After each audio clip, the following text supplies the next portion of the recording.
తప్పులను క్షమించి మన్నించి కాపాడవలెను.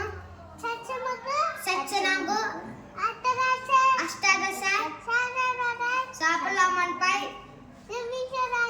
సమృద్ధిదారుగా అమరి ఉన్న శ్రీ హరిశతం